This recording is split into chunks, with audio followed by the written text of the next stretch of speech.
Regaining Balance by Red Nightmare.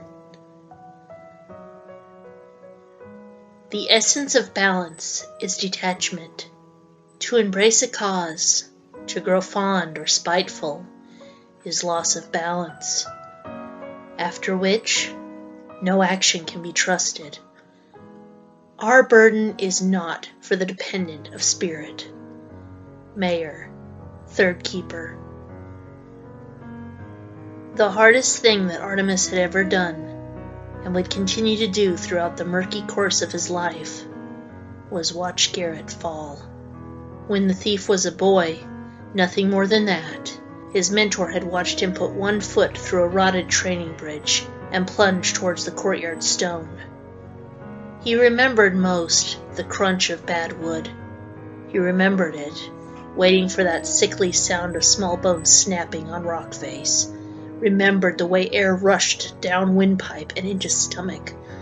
He remembered how quickly his indifference had turned to the odd, strangled pitch of his voice shouting for help. How easily Garrett's broken ankle could have been his neck. How both of these stern, patient hands persisted to shake, even after Isolde had applied a healing rune and carried the child off to their infirmary.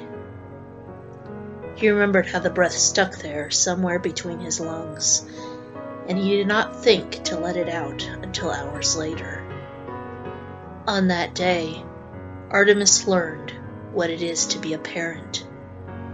When Master found a jump his apprentice could not quite make, a challenge that Garrett did not hurtle over, haughty and indignant, as was his brand in those adolescent days, Artemis devised a different way to educate. "You should never approach a drop with abandon," he had said, watching his boy lose that bristling nerve of his skitter short on the edge of a rain-slicked rooftop, feeling indecision beneath a smoggy purple sky. Fog made the world feel heavy and slow.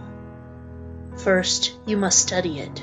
You must understand what it will demand of you, for you cannot trust wet shingles not to give. But you can trust in your knowledge. Trust that your body has been taught what to do. And once you have studied, calculated, imagined it from every angle, then abandon is the only way to leap. And the keeper remembered how grim-faced Garrett, hood and dark hair dripping, squared himself, breathed, and jumped. On that day, Artemis learned a new kind of triumph, what it is to have a father's pride. And on that precipitous day, when their young acolyte, passionate and promising, shoved off his cowl and left the order what now seems like decades ago, the old keeper learned betrayal. There were so many things about which he was wrong. Misplaced goals, misplaced perfectionism, misplaced self-interest, and the pervasive false belief that fate is a man-made ship. These are the misplaced qualities from which rebellion is made. It was a premature, ill-founded, juvenile no. It was the worst mistake a smart boy like this one could make with his future, the squandering of certainty to tangle into fights he cannot win. It was selfish and short-sighted. It was full-headed. So many sharp words Artemis could have said to such an almost man, ego swimming in his nascent talents. So many heartfelt pieces of advice he might have offered. And yet he watched in silence, and gave the thief's angry words no response. He watched as Garrett, so immature, so brazenly sure of being unseen, crept from the dormitory one night, stole a coin purse from his master's room, then slipped out a glassless window, leaving only traces of shadow and the dust whorls in compact, focused, hateful bootprints. He was so much better than all the rest. Some might disagree, but Artemis has always seen that, has always noticed what Garrett might have been. When others slammed their tones shut in frustration, His acolyte, who'd been illiterate when they'd found him, filled another lantern and poured on. When others grew stringy and tired and buckled, limping to their beds, he would remain in the yards, on his post, standing perfectly still for hours. He could vanish in a heartbeat and rematerialize in the worst or best places. He had no time for sleepiness or the faults of human bodies. Maybe this is part of why Garrett always falls so spectacularly. Or maybe it is just a convenient excuse, because Artemis, understands the reality of questioning fate better than he'd ever share with a child. He had not wanted to watch. He wanted to spring from his bed, night robes and all, slap the boy's face, and spill all that malicious stolen gold. Did you really think you could sneak about beneath my sight? Everything you know, everything you believe makes you great. I have taught you. He could have scolded for the insult of that treachery. He wanted to twist one of those large red ears, shove him in a basement cell, and triple bolt the door. Do you not realize I will always know where you are? If this is the life you so prize, spoiled child, discover first what a prison feels like. Watching is a keeper's everything. But doing so, taking quiet, neutral stock as Garrett struck out a radical course to ruin his own life, was the singular most difficult trial Artemis had ever faced. It was a trial that stretched throughout their years, and it never got easier, no matter how many times the thief set out to destroy himself. And for all that, for the hatefulness, the toxic words, the sense of having been discarded by a pupil who had gained everything from him, this wizening keeper still looked at Garrett the man and saw Garrett the child, a boy who tied tunics backwards, lost tiny left shoes, misspelled Prophesee, and, to this very day, chews on his cheek in the city dark. Artemis has always had many duties. He had never learned what it was to be needed until a child came into his life. When he left them, there was talk, as Garrett must have known there would be, of deploying enforcers, soldiers who would cut their renegade brother down without effort. Artemis argued against it in council. There was soon after a ridiculous fight with that petty Lord Ramirez. Artemis relied on the knowledge he taught his student how to survive. There was the headstrong breach of Crag's Cleft, a brass and cog place that, with one misplaced step, could have sneezed poor Garrett out as tar. Artemis held his breath. And behind that half-cocked break-in, there was a sloppy attempt on the thief's behalf to find a new mentor in Cuddy, a man of no conscience or consequence, who would fail him surely as the material wealth Garrett needed to believe could free him, but would never do so. Artemis hoped he would someday learn to see. Time and time again, Artemis watched. He gave space. He let go. But he never stopped Garrett, because it was not his right. And now, looking into the hollowed truth of what had come, Artemis could not decide if this staunch inaction was a kind of wisdom at all. And so, knowing of his own choices, it pains him doubly here, watching the thief lilting as he walks, tripping over citadel floors and bleeding, slowly, through the matted wrap of bandages across his hurt child's face. When the Order discovered Garrett's latest folly, this entanglement with one eccentric man and a green-hearted woman who were more than their faces had shown, they responded with haste. Artemis insisted himself onto that team. He remembered how his pulse had raced, how his boots had moved with no resistance through the weed-eaten hallways of the trickster's manor. He had forgotten entirely about Gadwell and Thorson behind him, and he forgot everything else too, when they broke a locked door and found the thief there, ash pale, slick with blood, crumpled, delirious, under a knot of hissing vines. They had cut him free with pocket knives. Garrett woke screaming. Horrible, watery, madcap nonsense spat out like sand between gasps. He nearly stuck a dagger in Artemis's underarm before recognizing the keeper's face, his weak chin and hoary gaze. He grabbed a hold of the cowl around it and wrinkled. He gibbered something inaudible about witches and shook.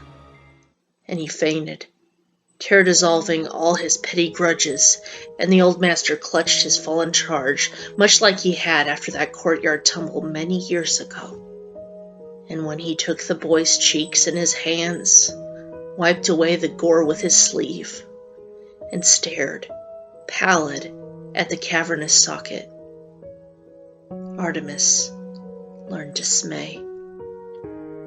It was not his fault what happened to Garrett. This much was clear immediately, even then, and it still is now, regardless of whatever emotions that swollen, scarred flesh and those black lids had elicited beneath the low lights of this place that had so long been Artemis's home. So the keeper was not sure why he felt such a need to apologize. Perhaps it was only a stirring of old, dry guilt, like the resurfacing sediment from the bottom of a pool, things that would soon settle again. Perhaps it was a lack of knowledge of anything else to feel. Perhaps it was because, in lieu of any real comforts, Artemis held a torn fistful of cape to the thief's wounds as they picked him up from Constantine's floor. "Since you left us," he had said, and had noticed the red of fresh blood on his hands, and he had murmured, "You are a stone rolling downhill."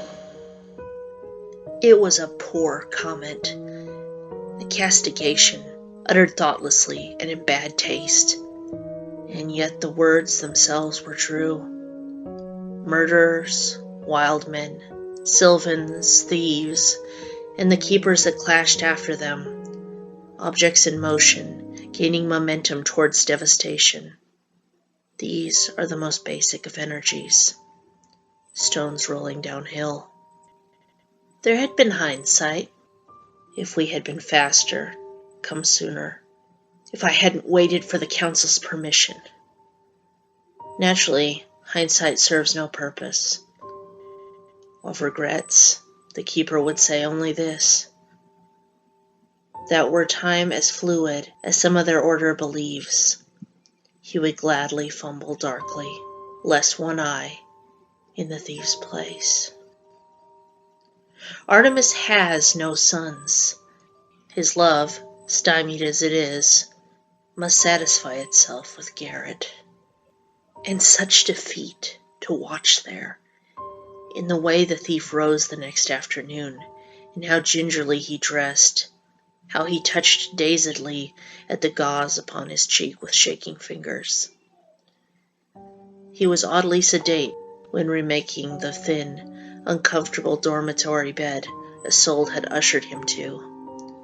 He was strangely soft, demure, muted, as though Garrett could remember, though he surely could not have, the way they'd slung his limp legs over their shoulders like carting a dead man, his arms lolling, his boot heel hitting Artemis in the back.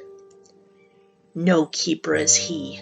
I will not place him in our private rooms. Let him lie with the apprentices," Orland had said, unable to keep the lathe of disapproval from his cool, arched voice. Those spectacles, covered in thumbprints and glistening beneath candelabra light, were watching too. They watched Artemis. They waited for their old colleague, covered in the boy's blood, to protest, and so Artemis shut his open mouth, lest we let injuries and misfortunes make us forget our chosen path. He was not content merely to observe Artemis. He had not been so in a very long time. But this is his place in all things, from glyphs and politics to impetuous boys with ambition that burned their chances at peace away. Your judgment is biased, Orlin would say whenever the thief came up in discussion. That Artemis knew Garrett best, that he could still, though bitterly and briefly, persuade their deserter to speak with him. These things did not apparently matter. Your opinion is noted, but opinions cannot be trusted when the subject is too close. Because Artemis could not kneel at the bedside and hold Garrett, he returned to his quarters, and he held those red, sodden robes to his chest. And this is where a father's failings echo, reaching back 10 years, faulty and illogical logic. I should have.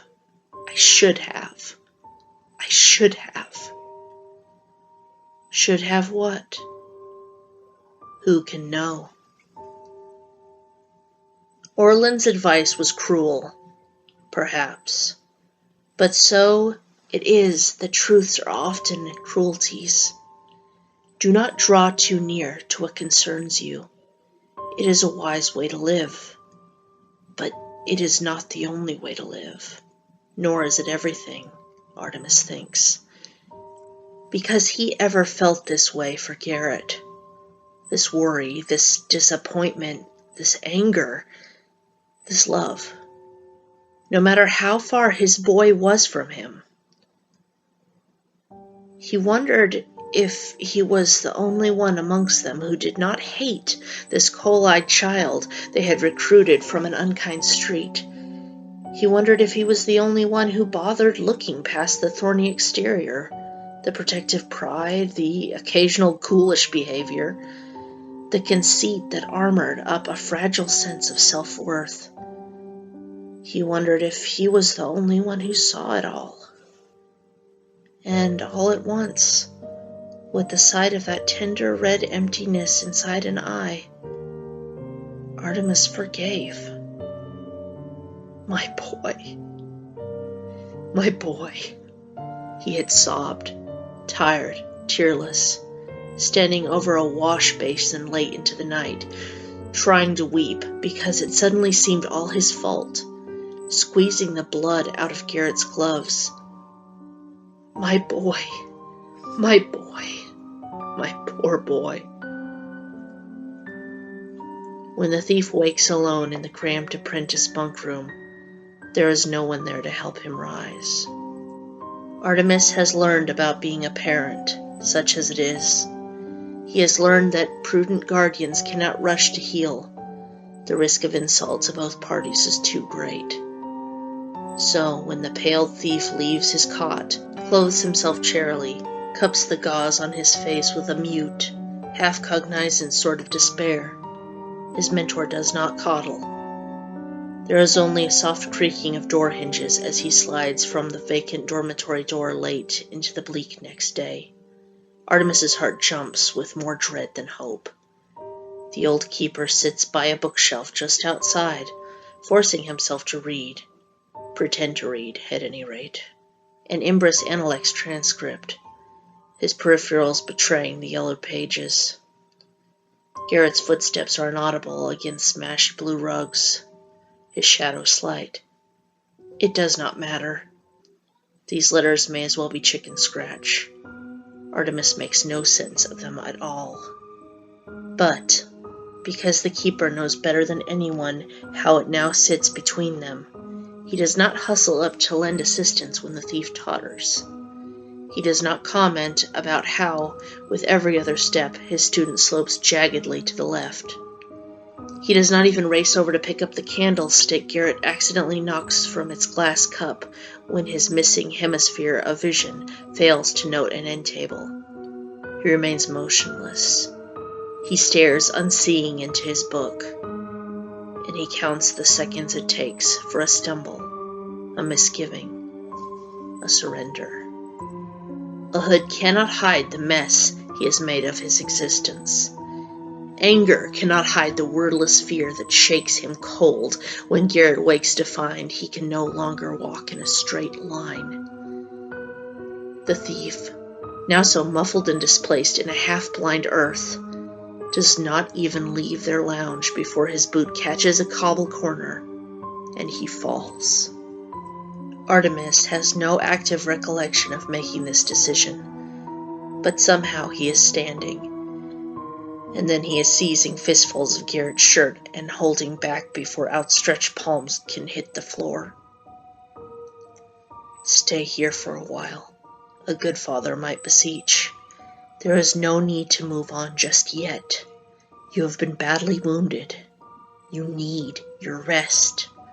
Wait until you regain yourself." But instead, because he is not a father, and Garrett acts as though he is no man's son, the keeper hefts his old charge back upright, a passionate less, smooth motion, deceptive power in thinning arms.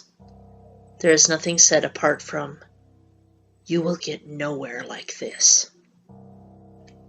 Artemis would have liked to ask, "Why a thief?" The simple explanation is that thief is an easy choice for a youth on his own with the skills of Garrett. But the keeper believes there must be more to it. Perhaps his life is an attempt to force choice upon a world so many have told him is dictated by fate. Perhaps it is a means of insisting upon control, chaos, and freedom in measure. Or perhaps this is one man's skewed sense of justice. To have, one must deserve. Garrett began as a poor child, an orphan, victimized by circumstance. But in all he does, he strives to be the best. There is no tug of war today. This thief, this boy, does not have the strength of will to glare with one dark eye. Artemis does not allow Garrett's commonplace animosity to bother him. The keeper rolls some broken wax sticks out of their way, clearing the course, kicking them beneath the modest cluster of chairs he's just left. No one loiters here in midday to scold him for it. The scribes are all in their libraries. The students are at the lecture halls. The trainers have reported for duty beneath a damp September sky. There is only one pupil here, a harried initiate with frizzled fair hair and the premature wrinkles of future historians. She scurries over just long enough to pick up the broken ceramic and candle halves, then departs, toting her books beneath one arm. They are left to fight in peace. Artemis does not want to fight. Arguably, he never does fight. But this matters little to an exile committed to his banishment. Garrett insists he is a man and needs no aid. He hates that it takes only looking into this keeper's glassy face to see a boy reflected back. "Let me help you," the teacher does not say, but his eyes must, because the student slides one foot unsurely backwards, detaches himself, and grumbles, "I don't want your help." "Then you will fumble in the dark," Artemis warns. And because Garrett will not listen, he does. The keeper returns to his cushioned seat. He picks up the discarded tome, place forgotten, and he alternates between reading and staring through ink for 2 hours. As the one-eyed thief, frustration growing, attempts to right himself again. No ground is gained in this unsteady time. His helplessness wears a thin cloak of fury. He skids, misjudges, falters again and again throughout this practice yard in miniature. Artemis starts out observing through irritated, calculating glances. He ends drowning himself in dense paragraphs to escape his harrowing. It is somewhat painful, seeing Garrett, a precise, well-trained tool, flounder like a newborn foal. So much tutelage, dissolving. So many weeks, months, years that seem erased. It is like an arrow to the lung. It makes him feel very heavy. It makes him feel incredibly, irrevocably old. Artemis has no sons. When he is gone to dust, there will be nothing left of his legacy in this world but Garrett. And when he cannot bear it any more, the keeper stands up. Garrett is like a lynx with a broken leg. He understands what has happened to him only in the rudimentary sense, but his mind will not analyze it. There is a more pressing need to survive. Press on, move, grit harder. Perhaps you will walk through it. Force healing, make what hobbles you cease to exist. And even with a mouth soured by this new patina of guilt and aggravation, Artemis can sympathize. For those like them, for lives cut from shadowy places, this is more than skill. It is purpose, worth, necessity. Balance, for him philosophical, for the thief physical, is the cornerstone of existence. Every joint and trapping of the boy swears this. A bent knee shows exhaustion. A weak stance, dependent on the walls and furnishings of this untrafficked reading room, reveals weakness that cannot be ignored. Wiry fingers clench a banister until they drain white through those same fingerless gloves Artemis has only just washed, patted dry, left at the foot of his bed. You cannot see the bandages beneath that drape of hood. He dips his chin and breathes through clenched, antagonistic teeth. For Garrett, this recess, looking beaten, biting down on nothing until his jaw burns, might as well be crying, because he grinds his teeth so that he does not have to. "What is it you are trying to do?" Artemis asks, voice strangely clear in the high ceilings and obvious hurt. It seems like a simple question, but it isn't, Garrett supposes, and he's too furious to figure it out right now. He does not lift his head to look at the keeper. He sucks a sharp, cold, spiteful intake of air to spit it out again. The pain must be debilitating. His nose is running, Artemis can see. The rage must exit somewhere, and so does here. "What the hell does it look like?" This teacher is tolerant. His posture is unexpressive and eerie. That is the mark of keepers. They never slouch, stalk, skulk. They do not bend halfway over a railing and cuss vainly when their feet will not lay flat upon foreign terrain. "It looks as though you are leaving us," he notes, curt and bland. "But you must re-find your balance first." Garrett's answer is a mouthful of excess saliva huffed out on the floor. "You may not be approaching your target from the best angle." "I'm doing fine," is his rebuff, acidic, brittle, but enough of both to show he doesn't truly believe this. The boy visibly considers forcing himself to shove past this old man, this haunt, this reminder of a bygone era he'd rather not revisit. But he is not sure he has the fortitude for it. There have been so many attempts, so many bite-sized struggles to correct what has been taken from him. Failure has always been too much for Garrett to cope. He will crumble if he trips again. "Ah, either you are going about it the wrong way then, or you're missing much more than something to fill a socket." "What do you want? What do you want, old man? Is there something, or are you just here to taunt me? You taught me better? You told me so?" The thief snarls. He lashes out, trying to wound, but falls short. His claws are dull. He knows Artemis better than that. Then a forfeit. Go away. No, Artemis says. I won't. Garrett says nothing. He does not disagree. You have lost an eye, thief, the keeper tells him, out loud, unhindering, unable to be cringed from. Now it exists in the open between them. It cannot be walked through.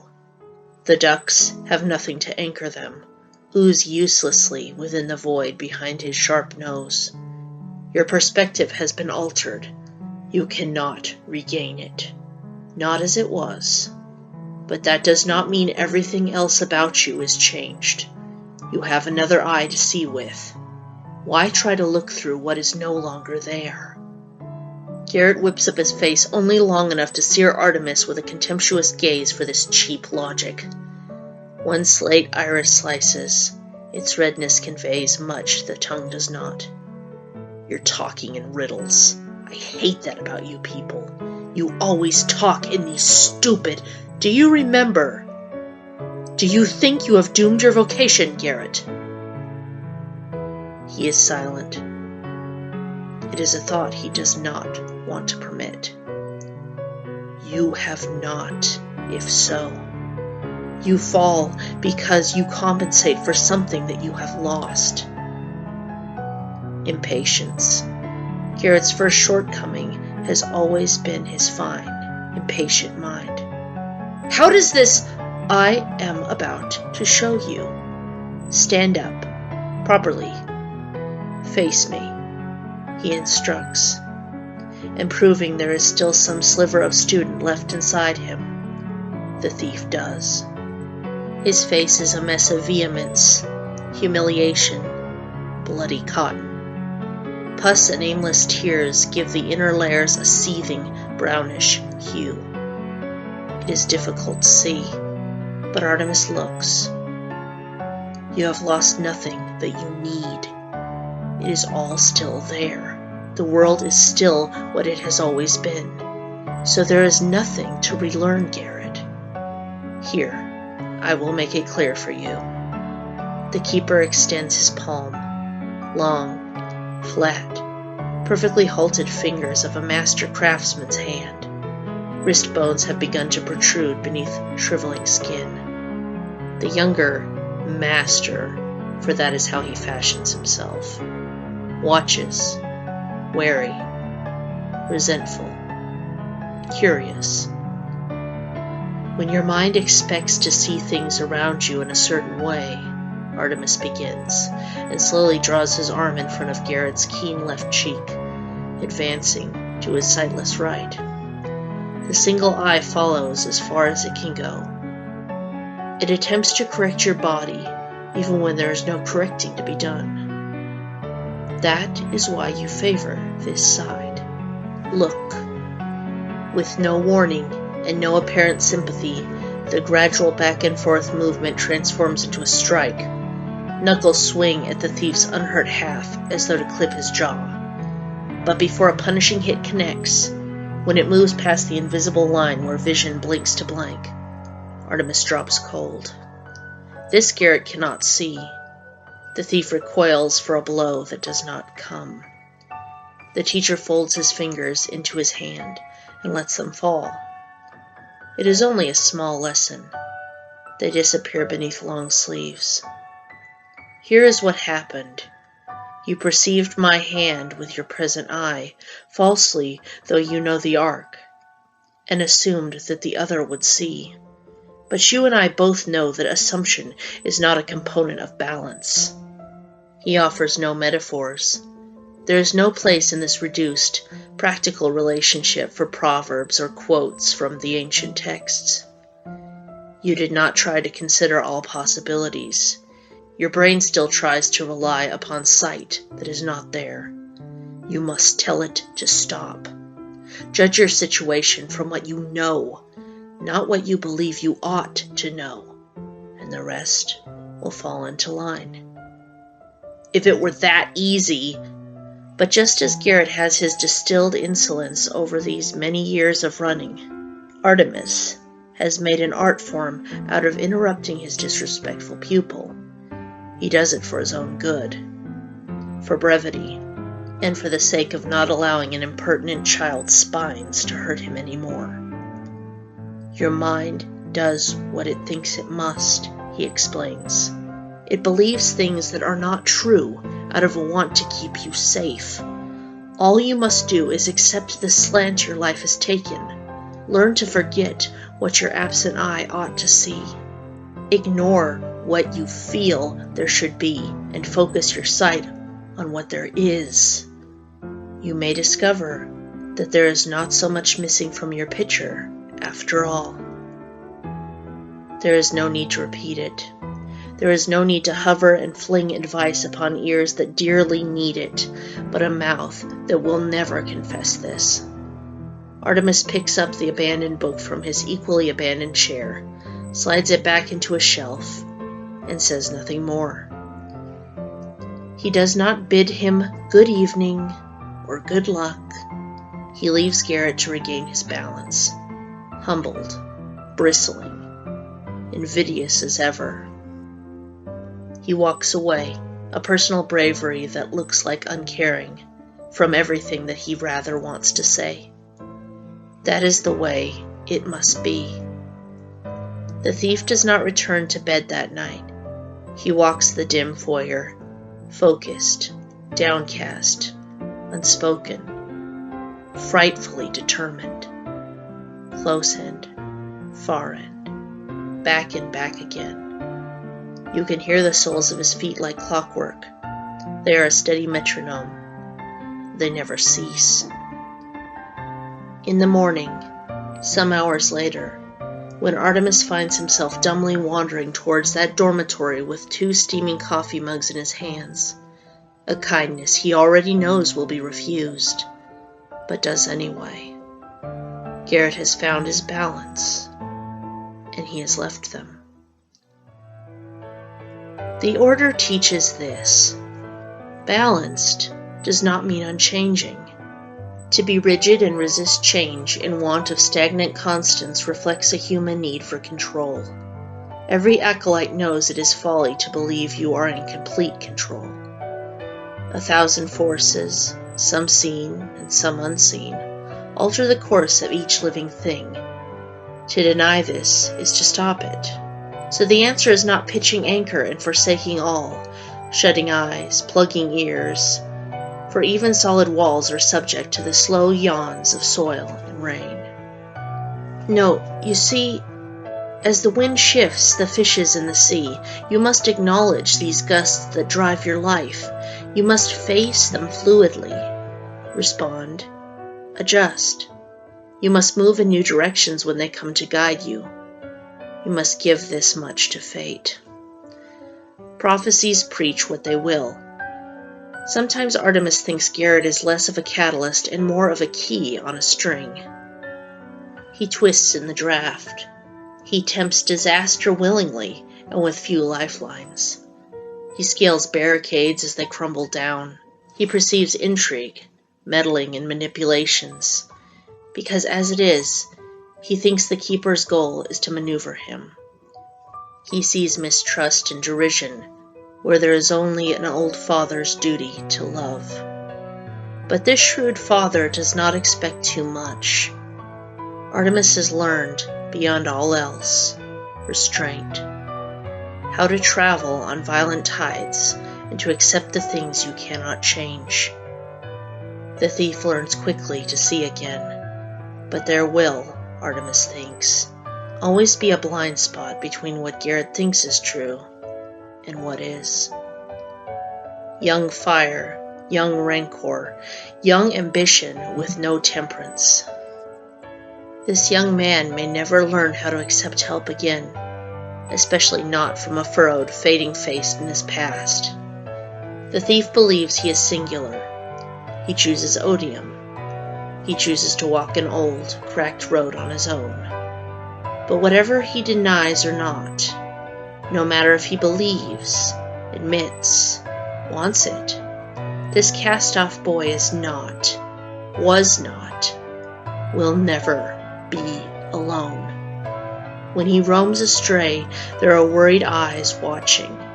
When he loses his path in the dark, for there is much of it in this morose corner of their world, there is a candle burning to mark the way he came. And when Garrett says, "Leave," when he shouts his grudges, spurs pushed outward from within, there will always be one voice that does not throw them back. When he trips, Artemis is there to catch him. Garrett may not always see it, but he always will.